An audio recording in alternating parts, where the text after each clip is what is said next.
Everybody in the house tonight, come on now. Non-discreet, my style is chic. We all family, meet and greet. Stand up, don't recline your seats, cause I'm about to take you behind the beats. La musique de Kool and the Gang m'a enseigné la science de l'arrangement, du rythme et à faire danser les gens. Dixit Mark Ronson. C'est un truc de fou, surtout qu'il n'y a pas mieux que Mark Ronson pour mettre le feu au dance floor. Mais grave, avec Bruno Mars, il a fait danser tout le monde sur Uptown Funk en 2014. Ils ont même été disques de l'année. Le monde entier a dansé sur ce morceau. Bruno et Mark ont été directement inspirés par les maîtres du funk, Kool and the Gang. Mais c'est qui ce fameux Kool et son gang? L'histoire commence à Jersey City, en face de New York, de l'autre côté du fleuve, avec deux frères. Robert et Ronald Bell. Comme cloche en anglais. Un nom qui sonne bien déjà. Leur père est boxeur, mais aussi fan de jazz. Et il a beaucoup d'amis musiciens, dont Miles Davis, à qui il donne des cours de boxe. Tu sais que certains boxeurs parlent de danse pour décrire leur jeu de jambes? Ah ouais? C'est marrant. Miles boxe comme il joue. D'ailleurs, il ne mange jamais avant ses concerts. Il monte sur scène avec les crocs, prêt à en découdre.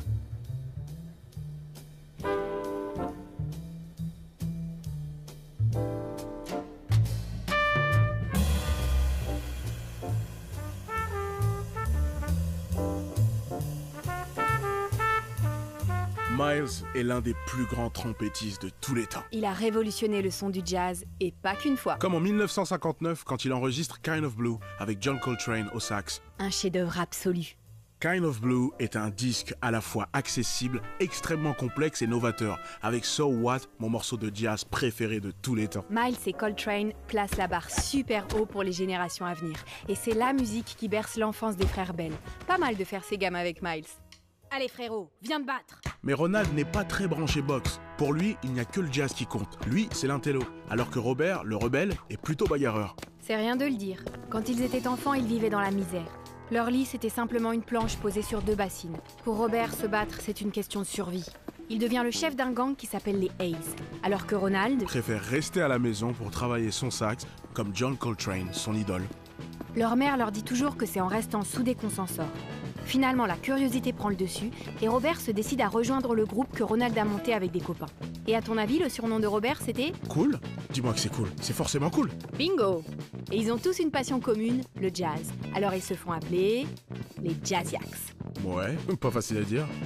En 64, les Jazziacs rencontrent Donald Kaye, qui produit des chanteurs et cherche des musiciens pour les accompagner. Mais il a une règle. Pas de jazz. Vous savez jouer du R&B ? Leur nom, c'est les Jazziacs, pas les R&B Acts. C'est vrai, mais Kool sait que quand la chance se pointe, il faut se faire confiance et la saisir.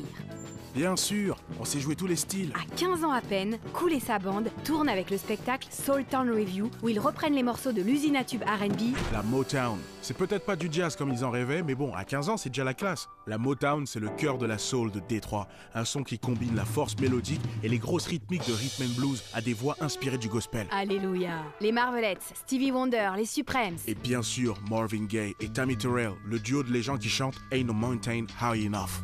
Listen, baby, ain't no mountain high, ain't no valley low, ain't no river wide enough, baby. If you need me, call me, no matter where you are. Ok, c'est pas du jazz, mais ils se font la main sur des reprises de morceaux qui vont devenir des standards de la pop, dans des clubs où ils n'ont même pas l'âge d'entrer légalement. Difficile de pas piquer du nez en classe le lendemain matin. Oh, baby, there ain't no mountain high enough. Mais tout ça finit par payer. Quelques années plus tard, les 7 compères montent d'un cran. Ils signent avec un label. C'est à ce moment-là que les Jazziacs deviennent... Kool and the Gang. Fou. Ils commencent à trouver leur voix. Ils jouent régulièrement des compositions originales qui mélangent jazz et R&B sur la scène mythique de l'Apollo Theater à Harlem. Mais voilà, Quoi ? il reste encore trop jazzy pour passer en radio. Pourtant, leurs 2 premiers albums sont géniaux.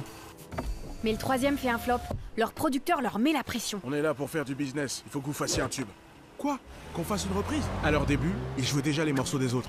Pour eux, ce serait un énorme retour en arrière. C'est exactement comme ça que Kool and the Gang voit les choses. Si on fait encore une seule reprise, on est mort. Impossible de faire machine arrière. Ils ont besoin d'évoluer, d'aller de l'avant. Allez, au boulot. Vous êtes tous prêts ?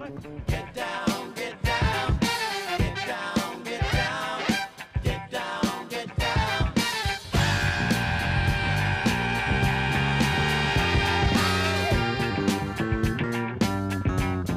Grâce à un travail d'équipe acharné, ils finissent par trouver un son qui deviendra leur signature. Le funk. Un mix de jazz et de soul. En une journée, ils enregistrent 3 tubes qui deviendront les références du funk des années 70. Funky Stuff, Hollywood Swinging et Jungle Boogie. Ils font partie des pionniers du funk avec Parliament Funkadelic et Earth, Wind and Fire.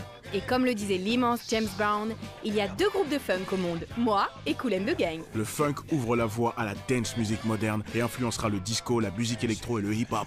Sans Kool and the Gang, il n'y aurait pas eu Prince, ni Janelle Monáe. Ni Bruno Mars, ni Mark Ronson, le funk est immortel. Et la musique, c'est une histoire de famille. We are family. Yes, sir. Everybody in the house tonight, come on now. Non-discreet, my style is chic. We all family, meet and greet. Stand up, don't recline your seats, cause I'm about to take you behind the beats.